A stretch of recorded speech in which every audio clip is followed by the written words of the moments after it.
नमस्कार, बहुत बहुत स्वागत है आपका अपने ही खास कार्यक्रम फिट एंड फाइन में और मैं हूं आपके साथ आंचल वर्मा। आज हमारे साथ स्टूडियो में मौजूद है हमारे doctor cardiologist doctor Satish Kumar Gupta ji. तो चलिए कार्यक्रम को आगे बढ़ाते हैं, लेकिन सबसे पहले उनका वेलकम करते हैं। साहब का बहुत बहुत स्वागत है। नमस्कार सर, जैसे कि अभी हम लोग पिछले एपिसोड्स में हमने बात की है, मेडिटेशन को भी लेकर के हम लोग जाहिर सी बातें करते ही आए हैं और कई तरह के जो हमारे दर्शक जुड़े हैं उनके प्रॉब्लम्स को हम लोग लेते हैं और आप उनका जो सोल्यूशन बनाते हैं। हम लोगों के पास कई ऐसे मैसेजेस आते हैं जिन्होंने मेडिटेशन कर रहे हैं, उनको काफ़ी जो है फ़ायदा हुआ है। ऐसे हमारे साथ एक जुड़े हैं, इनका नाम है मीना। एज इनकी 39 है। बोलती है कि मैं मेडिटेशन करती हूँ लेकिन कुछ टाइम से जो है इनका जॉइंट पेन रहने लगा है बॉडी के हर हिस्से में, फिंगर्स, नी, एंकल और शोल्डर्स में। बट ये कहती हैं कि मैं मेंटली फिट हूँ, बट फिजिकली थोड़ा सा जो कहते हैं ना कहीं खान पान को लेकर के, किसी चीज़ों में लेकर के इनका शायद हो सकता है कि ऐसी प्रॉब्लम है। तो काफ़ी टाइम से इलाज करा रही हैं लेकिन पूछ रही हैं कि इसको मैं कैसे ख़त्म करूँ। मीना जी, कुछ बातें मुझे आपसे पूछनी थी वैसे तो, कि ये बीमारी जो आपका इलाज हो इसके पहले जो मुझे लग रहा है कि आपको रिमेटॉइड आर्थराइटिस है और उसमें क्या होता है joints, small joints of the body, जैसे ना ये हाथ के जॉइंट्स हैं, ये एंकल जॉइंट है या पैरों के छोटे जॉइंट्स हैं, बड़े जॉइंट भी इन्वॉल्व हो जाते हैं पर छोटे जॉइंट ज़्यादा इन्वॉल्व होते हैं। और मॉर्निंग स्टिफनेस रहती है, मॉर्निंग में आपको मुट्ठी बंद करने में दिक्कत होगी, यूज़ करने में, जैसे दिन बीतेगा उसमें फिर आप फ्री हो जाते हैं। फिर धीरे बहुत लंबा समय हो जाए तो फिर आपकी डिफ़ॉर्मिटीज़ हो जाती हैं ना, आपके जो हाथ हैं, पैर हैं, उसमें डिफ़ॉर्मिटीज़ आ जाती हैं, मतलब एक एबनॉर्मलिटी, मुड़ जाते हैं ना। तो रूमेटॉइड आर्थराइटिस काफ़ी कॉमन प्रॉब्लम है। जो आपकी छोटी सी हिस्ट्री से मुझे पता लगा वो यही है कि लगता है आपको रूमेटॉइड आर्थराइटिस हो गया। आपकी एज भी यंग है, यूजुअली यंग एज की लेडीज़ को होता है, मेल्स को भी हो सकता है, फीमेल्स को ज़्यादा होता है। तो ये प्रॉब्लम जो है बेसिकली जो ये डिजीज़ है इसको ऑटो इम्यून डिजीज़ कहते हैं। ऑटो इम्यून माना आपका शरीर आपके खिलाफ ही एंटीबॉडी बना रहा है। आपके ही खिलाफ, आपके ही जो अंदर टिश्यूज़ हैं, जैसे जो जॉइंट है हमारे, जो फिंगर के जॉइंट्स हैं, तो ऐसा भी हम मुट्ठी बंद कर पा रहे हैं। तो इन जॉइंट्स के अंदर आर्टिकुलर कार्टिलेज होता है, साइनोवियम होता है। तो ऐसे सभी में, इनमें भी, यहाँ भी साइनोवियम। तो साइनोवियम स्वेल हो जाता है एलर्जी की वजह से, क्योंकि आप उसके खिलाफ एंटीबॉडी बना रहे हैं। आपका जो ब्लड है अपने खिलाफ, अपने टिश्यूज़ के खिलाफ एंटीबॉडी बना रहा है और उसकी वजह से वो उन पर सूजन आ जाती है और सूजन आके फिर वो स्टिफ हो जाते हैं, स्पेशली अर्ली मॉर्निंग आवर्स में वो स्टिफ हो जाते हैं। मुट्ठी बंद करना भी मुश्किल हो जाता है, काम करना भी मुश्किल हो जाता है। इवन नी जॉइंट पे भी असर पड़े, नी जॉइंट पे भी उठना बैठना मुश्किल हो जाता है। पर as the day passes on आप बेटर हो जाते हैं। तो ये बीमारी फिर बढ़ती जाती है। तो इसमें हमें ध्यान रखना है कि ये मैंने से बताया ऑटो इम्यून डिजीज़, माना आप कहीं ना कहीं अपने खिलाफ एंटीबॉडीज़ बना रहे हैं। आपका स्वभाव ऐसा हो गया है, ये साइकोसोमेटिक डिजीज़ है। आपकी नेचर ऐसी बन गई कि आप अपने आप को ही क्रिटिसाइज करते हैं, आप अपने को अप्रिशिएट नहीं करते हैं, आप अपने आप को खुद डैमेज कर रहे हैं, आपके विचार खुद आपको ही डैमेज कर रहे हैं। राइट? तो ये जो है कहीं ना कहीं आपकी जो है, इसको आपको इम्प्रूव करने की आवश्यकता है। आप और छोटे जॉइंट्स क्या रिप्रेजेंट करते हैं? सहयोग करने की शक्ति, आपको दूसरों को हेल्प करना, कोऑर्डिनेट करना, power to coordinate with other people, उनको हेल्प करना, अपने साथियों को मदद करना। तो ये बिकॉज ये बने किस लिए हैं? दूसरों को सहयोग देने के लिए, हेल्प करने के लिए। तो कहीं ना कहीं वो पावर भी हमारे अंदर कम हो जाती है। तो इसमें दो चीज़ें आपको जो बहुत ज़रूरी हैं, डेफिनेटली मॉडर्न हेल्थ केयर तो आपको इम्पॉर्टेंट है। जैसे आप एक्सरे करा लीजिए एक हाथों का, दोनों हाथों का, उसमें पता लग जाएगा आपका इरोजन जॉइंट्स का, यहाँ पर जो है आपको पता, उसके एक्सरे देखने से पता लग जाएगा कि आपकी ये प्रॉब्लम है कि नहीं। कुछ ब्लड टेस्ट करा लीजिए, रूमेटॉइड फैक्टर टेस्ट करा लीजिए, है ना, और अपना जो है NTCCP एंटीबॉडीज़ वो टेस्ट करा लीजिए, और भी कुछ टेस्ट डॉक्टर आपको एडवाइस, ANA पूरा एंटी न्यूक्लियर एंटीबॉडी टेस्ट पूरा प्रोफाइल करा लीजिए। तो आपको पता लगे कौन कौन से मेरे अंदर ऐसे एंटीबॉडीज़ बनी हैं जो मेरे को डैमेज कर रही हैं। और इसका पूरा बैटरी और टेस्ट होता है, वो करा सकते हैं। और वो आप पता लग जाएगा आपको क्या पर क्या प्रॉब्लम है, कि एग्जैक्टली डायग्नोज करा लें पहले। First thing is diagnosis. फिर उसके बाद HLA टाइपिंग करा सकते हैं। HLA टाइपिंग B27 है या दूसरा कोई भी HLA टाइपिंग कर सकते हैं। तो उससे स्पेसिफिक हमें पता लग जाए बीमारी क्या है। रूमेटॉइड है, SLE है, सिस्टेमिक लूपस एरिथेमेटोसिस है, या और कोई पॉलीआर्थराइटिस है, पॉलीआर्थ्रेल्जिया है, कुछ ऐसी काफ़ी सारी ये कनेक्टिव टिश्यू डिजीज़ होती हैं जिसमें हमारी हम डायग्नोज एग्जैक्टली कर सकते हैं। ओके। एक इम्यूनोलॉजिस्ट को, रिमेटोलॉजिस्ट को दिखा सकते हैं, उससे आप कर सकते हैं। पर इसका जो बेसिक रूट कॉज जैसे मैंने बताया, वो आप इसको समझिए, खुद को अप्रिशिएट करना सीखिए, अपने स्वामान में रहना शुरू करें। राजयोग मेडिटेशन सीखेंगे तो कुछ हमें स्वामान, स्व मीन्स आत्मा, मान, आत्मा के कुछ मान हैं। एक होता है अभिमान, अभिमान इज डैमेजिंग। अभिमान क्या करता है, हमको डैमेज करता है खुद को। अभिमान इज लाइक दैट कि अभी मान चाहिए, अभी रिस्पेक्ट चाहिए। देह अभिमान मतलब अपने अंदर से अपने, you have become role conscious है ना, कि रोल वो अलग चीज़ है। रोल कॉन्शियस हो गए आप बॉडी कॉन्शियस हो गए, मैं मेल हूँ, मैं फीमेल हूँ, ये मैं हूँ, मैं डॉक्टर हूँ, मैं बहुत बड़ा बहुत अनुभवी हूँ, वो है। पर एक होता है स्वमान, वो देह अभिमान है, ये स्वमान है। स्व मीन्स आत्मा का मान, वो देह का भान है, ये आत्मा का, क्योंकि जहाँ देह है वहाँ इनसिक्योरिटी है।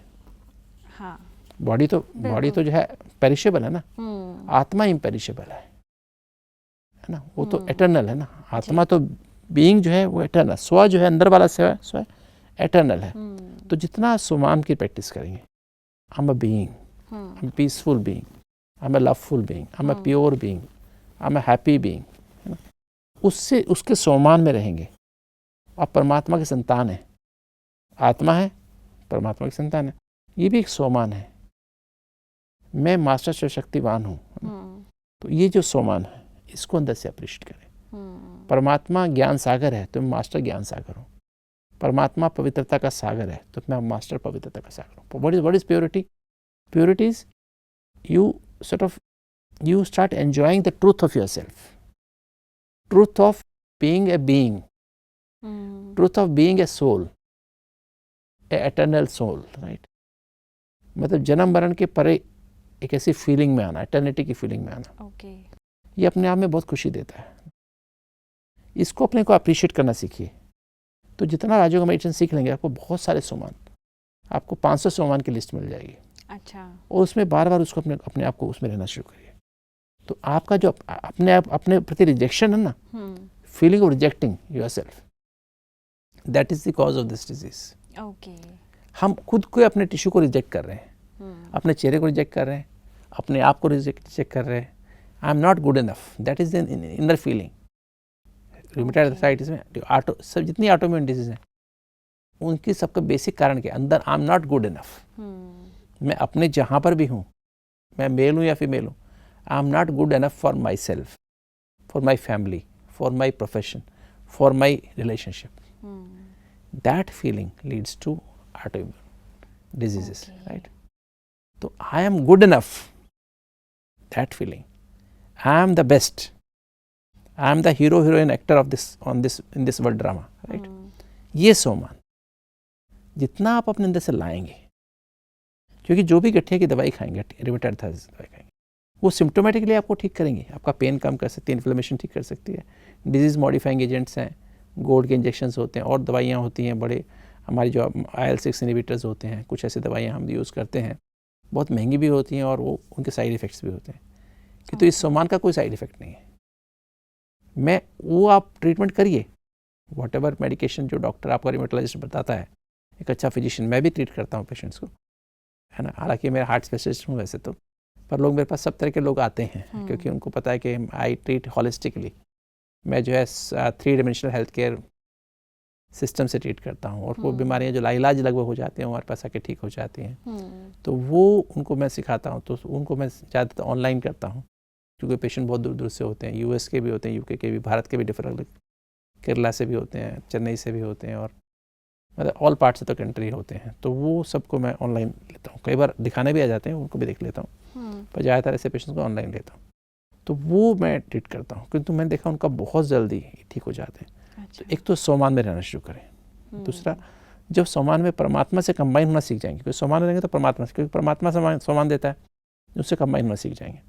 तो जब उसके द्वारा आपको अंदर आप परमात्मा सबको मदद करता है, परमात्मा हीलर भी है, सुप्रीम हीलर है, और सबको मतलब सबको जैसे सबके ऊपर रहम दिल भी है ना, तो वो सबको हम मदद भी करता है, दुख हरता सुख करता भी है। तो आपके अंदर सहयोग करने की भावना पैदा होगी। हम लोग क्या करते हैं, हम दूसरों से कोऑपरेशन करना बंद कर देते हैं, because I don't like you और you don't like me, you stop cooperating with me. कई बार हम समाज के साथ इतने रिजिड हो जाते हैं, इतने हॉस्टाइल हो जाते हैं कि हम लोगों को मदद करना बंद कर देते हैं। वी स्टॉप गिविंग, दूसरों को नर्चर करना बंद कर देते हैं, दूसरों को मदद करना बंद कर देते हैं, कोऑपरेशन करना बंद कर देते हैं, तो हमारे जॉइंट बेकार हो गए। क्योंकि हमारे जॉइंट क्या है, हमारे they are symbols of cooperation, giving, right. तो साइकोलॉजिकल लेवल पे ये इसकी इंपॉर्टेंस है। जब आप आपने ये बंद कर दिया, आपने अपने आप को ही गिराना शुरू कर दिया, अपने आप से नाराज रहते हैं, अपने आप से परेशान रहते हैं, you don't like your self, I am not good enough, तो आपकी बॉडी, आपका जो इम्यून सिस्टम है आपके खिलाफ एंटीबॉडी बनाना शुरू करता है, और फिर आप ये वाला जब आप कोऑपरेट करना बंद कर देते हैं तो ये प्रॉब्लम होती है। क्योंकि I am not good enough, तो आप किसी की मदद ही नहीं कर सकते। You don't feel that I am capable of helping others, तो फिर आप क्या बेकार बॉडी हो जाएगी। तो that is how we create disease in ourselves. तो ये साइकोलॉजिकल एंगल से मैंने आपको बताया कि हमें जो है स्पिरिचुअल एंगल से लाते हैं, मोर स्पिरिचुअल एंगल, कि अपने अंदर से पहले तो सम्मान में रहना शुरू करें, फिर हेल्प करना, सहयोग करने की शक्ति, power to cooperate with others, है ना, सहन करने की शक्ति, समाने की शक्ति, सामना करने की शक्ति। तो ये मुख्य इसमें से भी चारों में से ये इंपॉर्टेंट है कि सहयोग करने की शक्ति, उसको यूज़ करना। मैंने देखा बहुत सारे लोगों में आज करके देखा, and it has been very successful, this treatment has been very very successful. और फिर मन के लेवल पे हम अपनी टीम को पॉजिटिव बनाएं। मन के 4 एस्पेक्ट होते हैं, thoughts, emotions, attitudes and memories. जब हमारे मन में, दिल में, हमारी बुद्धि में, इंटेलेक्ट में सम्मान रहेगा कि मैं कौन हूँ, मैं एक आत्मा हूँ, और कौन सी आत्मा हूँ, परमात्मा की संतान हूँ। ये राजयोग मेडिटेशन में सब आप सीख जाते हैं। वो सम्मान जो भिन्न भिन्न सम्मान है, समय समय पर परमात्मा से मिलते हैं, वरदान के रूप में मिलते हैं, ब्लेसिंग्स के रूप में मिलते हैं, उनको बुद्धि में रखेंगे तो फिर आपके अंदर पावर ऑफ कोऑपरेशन भी आ जाएगी, है ना। वो कोऑपरेशन, जब पावर ऑफ कोऑपरेशन आ जाएगी तो स्पिरिचुअल एंगल आपका ठीक हो जाएगा, स्पिरिचुअल डिजीज खत्म हो जाएगी। ये स्पिरिचुअल डिजीज है ऑटोइम्यून डिजीज की, खत्म हो जाएगी।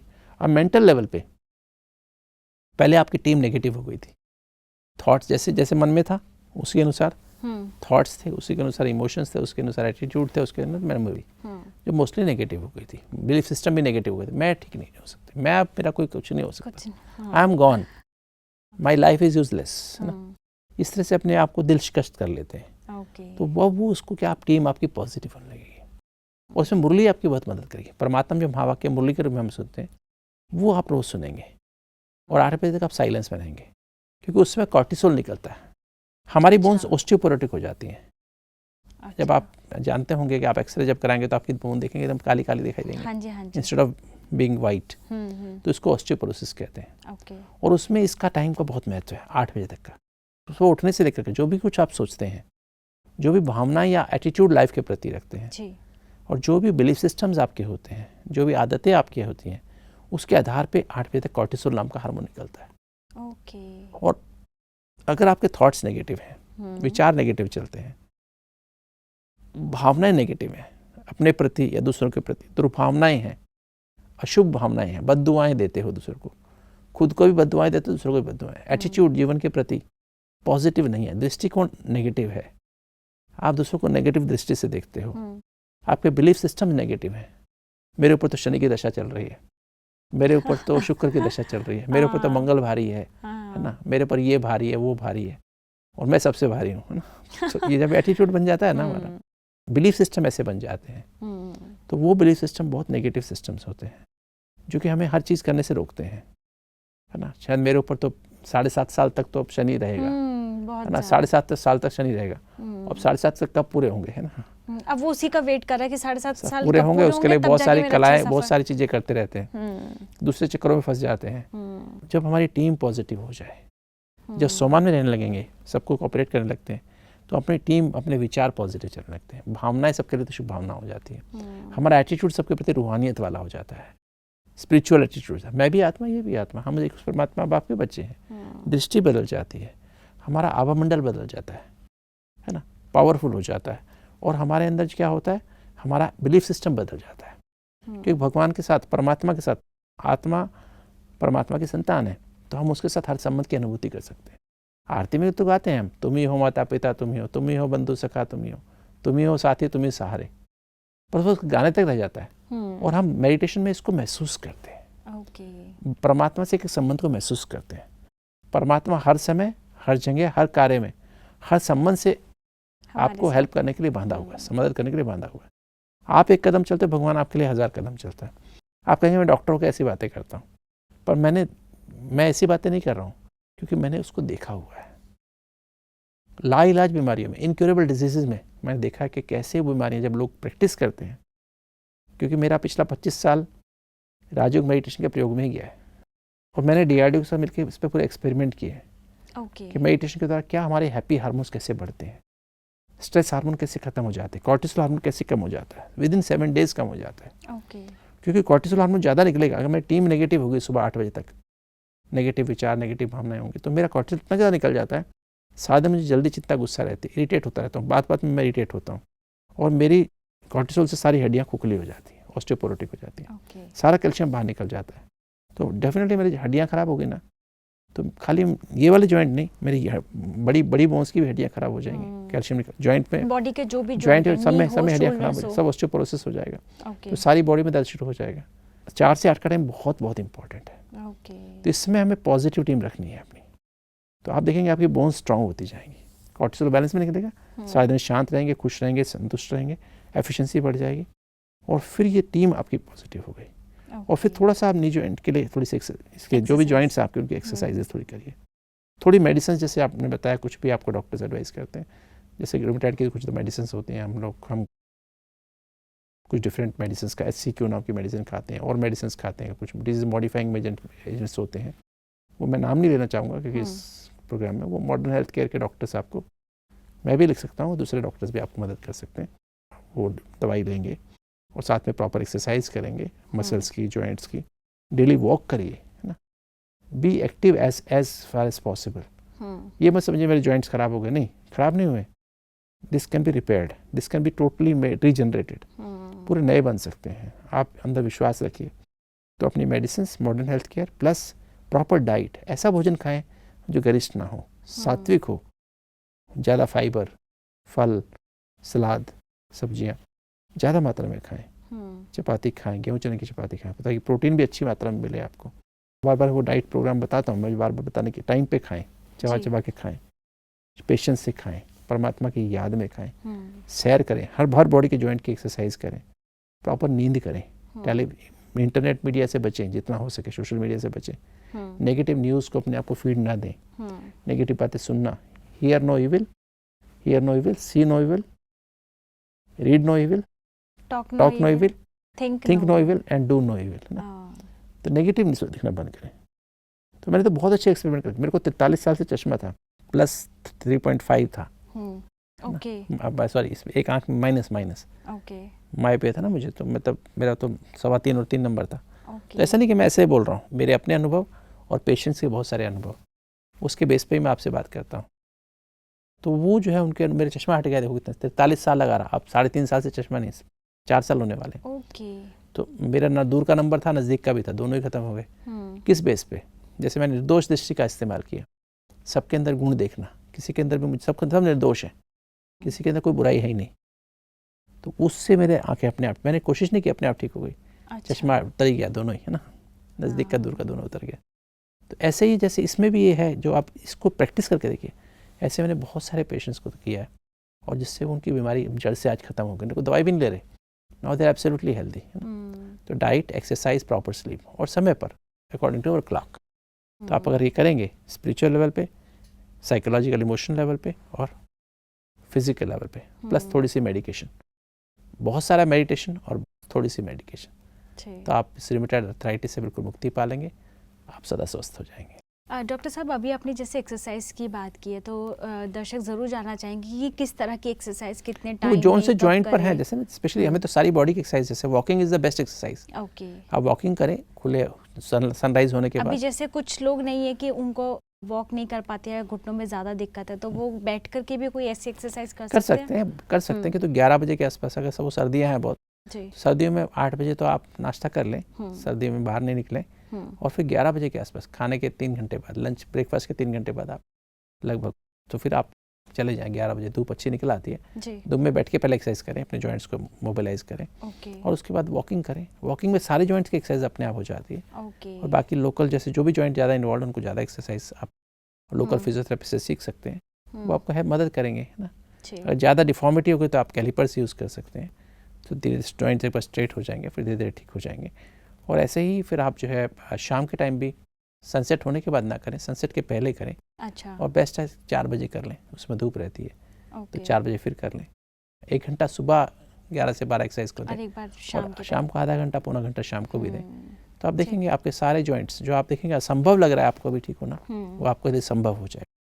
इम्पॉसिबल शब्द में भी छुपा हुआ है I am possible. Impossible does not mean it is not possible, it means I am possible. Incurable शब्द है ना, इनक्यूरेबल असाध्य रोग का मीनिंग छुपा हुआ है। Incurable does not mean it is not curable. It means it is in plus curable. It means it is curable if you go in. जो एनर्जी है ना उसको जागृत करो, असंभव रोग भी ठीक हो जाएंगे। Thank you so much doctor, आप हमारे दर्शकों के साथ जुड़े, आपने इतनी सुंदर तरीके से सभी बातों का जो है सल्यूशन निकाला है। शायद जितना लोग बाहर सुनते थे कि बहुत डिफ़िकल्ट है, लेकिन जिस तरह से आप बता रहे हैं उनको तो डेफिनेटली उनके लिए बहुत ईजी हो जाएगा। आप यहाँ आए उसके लिए आपका बहुत बहुत धन्यवाद। Thank you. तो दर्शकों, जैसे आपने सुना डॉक्टर साहब को कि डॉक्टर ने सबसे बड़ी बात जो वो बोली है वो ये है कि आपके अंदर जो भी बॉडी में कोई भी डिसीज़ है उसका कोई ना कोई एक एस्पेक्ट है कि आपकी स्पिरिचुअलिटी में कि शायद आप नेगेटिव सोचते हैं, बहुत ज़्यादा सोचते हैं, कोई भी बात को बहुत जल्दी फील कर लेते हैं, सेंसिटिव नेचर है, तो इसका बहुत ज़्यादा इम्पैक्ट आपकी बॉडी पे पड़ता है। प्लीज़ आप लोग इस चीज़ का बहुत ध्यान रखिए। इसी वजह से जब आप इनर को, अपनी जो इनर ब्यूटी को जब आप पहचान जाएंगे, उसकी पावर को जब आप पहचान जाएंगे, तब आपको शायद समझ में आएगा कि ये हमारे लिए कितनी इम्पॉर्टेंट है। फिजिकल हेल्थ हमारा शायद सेकंड पार्ट है, लेकिन फर्स्ट प्रायोरिटी हमारी है कि हम स्पिरिचुअलिटी हमारी कितनी स्ट्रांग है, हम स्पिरिचुअल उसको किस तरह से अपनी लाइफ को अप्लाई करें, वो है उसका सबसे मेन मेथड है कि आप मेडिटेशन कीजिए। आप मेडिटेशन करेंगे तो डेफिनेटली आपकी जो इनर पावर है वो बहुत ज़्यादा स्ट्रांग हो जाएगी और फिर आप फिजिकली भी फिट रहेंगे। आज के कार्यक्रम में बस इतना ही। आप सदा खुश रहिए, मुस्कुराते रहिए और स्वस्थ रहिए। नमस्कार।